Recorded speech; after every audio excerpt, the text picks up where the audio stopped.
All right, let's jump right in. Welcome to this explainer, where we're going to unpack the incredibly tantalizing promise of speed reading.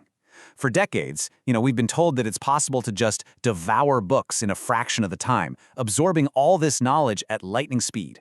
But is it just a parlor trick, or is there actual hard science behind it? Well, today, we're putting together a definitive masterclass for you. We're drawing on time-tested historical methods and mixing them with modern cognitive science to figure out exactly how we can train our brains to read not just faster, but genuinely smarter. And I really want to start our journey right here with this absolutely fantastic quote from brain performance coach Jim Kwik. He says, "There are no bad readers, just those with bad reading habits." I love this because it completely shifts the blame. If you've always felt like you're a slow reader, the absolutely crucial thing to understand is that it has literally nothing to do with your inherent intelligence or ability. It is simply a matter of habits. We're talking about mechanics that you probably learned way back in grade school and just never bothered to upgrade. Well, today, we're going to upgrade them. Now, the pursuit of reading speed is anything but some modern internet fad. Evelyn Wood's Reading Dynamics course originated way back in the late 1950s, famously teaching these techniques to U.S. presidents, cabinet members, and top CEOs. Her program promised you could read 2 to 3 times faster, process information highly effectively, and drastically reduce your study time. It was an incredibly rigorous, time-tested system, and we are actually going to pull some of her exact methods directly from her original manuals today. So, here is the quick syllabus for our masterclass today. 1. The promise. 2. Finding your baseline. 3. The science. 4. Battle-tested techniques. 5. Comprehension. And 6. Formats and endurance. Okay, moving right along to Section 2, Finding Your Reading Baseline. So, what's actually normal? Well, 238 words per minute is the benchmark speed for the average adult reading nonfiction. Fiction actually sits just slightly higher, at around 260 words per minute, mostly because the sentence structures are usually a little simpler to digest. If you're reading anywhere around this 230 to 260 range, congratulations, you are right in the middle of the bell curve. Interestingly, though, our speed naturally fluctuates based on our age, our experience, and of course, the complexity of the material. A second grader, for example, starts out reading fiction at roughly 90 to 120 words per minute. By 12th grade, they're hitting standard adult speeds.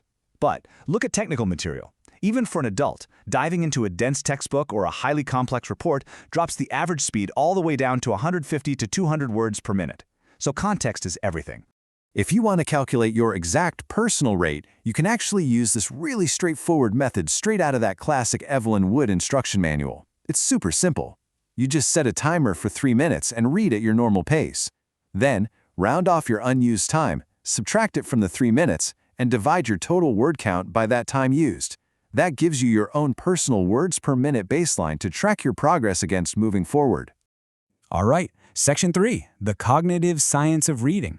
We have to talk about the first massive biological bottleneck, which is subvocalization. You know that silent inner voice narrating every single word inside your head as you read? That's it. The problem here is entirely physical. If you read by essentially speaking in your mind, your reading speed is strictly limited to your talking speed. You're basically tethering your brain's massive visual processing power to the much, much slower pace of human speech. A really great, simple trick to disrupt this habit is to just chew gum or hum quietly while you read. It occupies the speech center of your brain, freeing up your eyes to just process the raw visual information. The second major barrier involves how your eyes actually move physically. We tend to assume our eyes just glide beautifully and smoothly across a line of text, but they really don't. They make these rapid, jerky jumps called saccades, landing on very specific points of focus called fixations. Every single fixation takes a fraction of a second. If you look at every individual word, you're making dozens of fixations per line. By consciously training your eyes to make fewer, longer saccades, basically jumping further across the page with much shorter fixations, you can instantly accelerate your visual processing. Which brings us to Section 4, Battle-Tested Reading Techniques. Here are the foundational mechanics designed specifically to overcome those biological hurdles we just talked about. First up is meta-guiding. This simply means using a visual pacer, like a pen or even just your finger, to actively guide your eyes. It forces your eyes forward and drastically reduces regression, which is that terrible habit we all have of accidentally rereading sentences.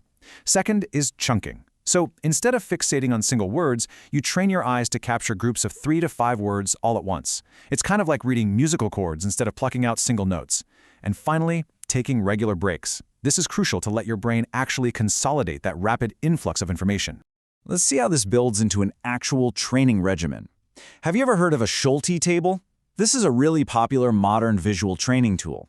It basically consists of a 5x5 grid of random numbers. The exercise here is to fixate your gaze dead center on the grid.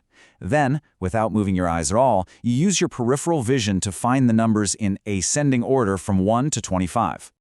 Practicing with these tables provides some truly incredible cognitive benefits for speed readers. For one thing, it dramatically widens your peripheral vision, allowing you to anticipate words on a page without directly looking at them. It improves your ability to perceive information in parallel, rather than just sequentially. Interestingly enough, training with these tables in a noisy environment also increases your mental stress resistance. For the absolute best results, the developers behind these apps recommend keeping your screen or paper exactly 40 to 50 centimeters away from your face. Now, as we start applying these techniques, we have to make a vital distinction. Speed reading is not just skimming. Skimming is when you merely glance over a text to get the basic gist, right? It's highly useful, sure, but your actual comprehension is pretty low.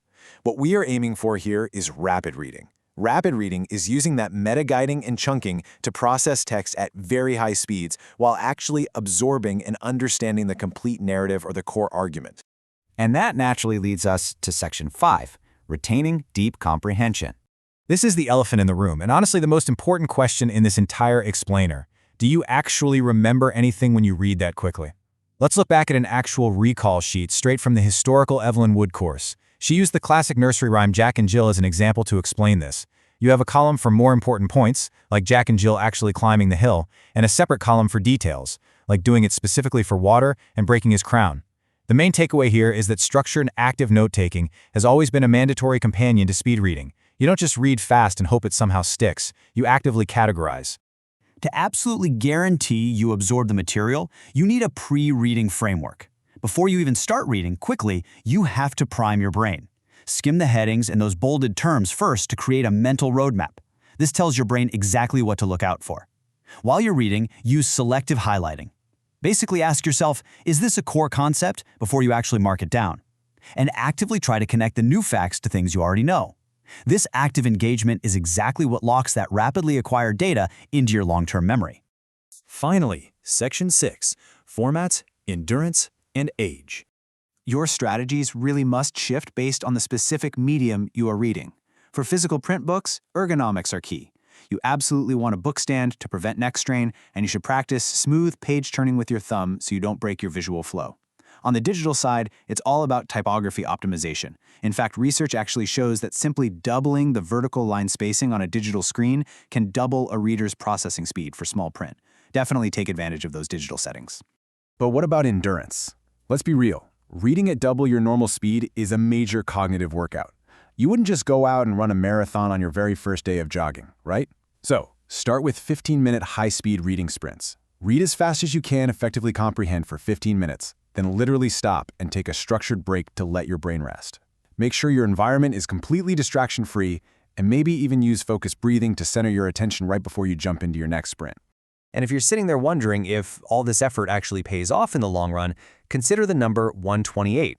Studies on reading progression have shown that consistently reading just 128 pages over a 26-week period, that is really just a handful of pages a week, is completely enough to significantly and permanently bump up your baseline reading speed. Consistency literally rewires your habits. So we've covered the baseline metrics, we've looked at the biology of your eye movements, we dove into the historical frameworks of Evelyn Wood, and the daily habits you absolutely need to build endurance.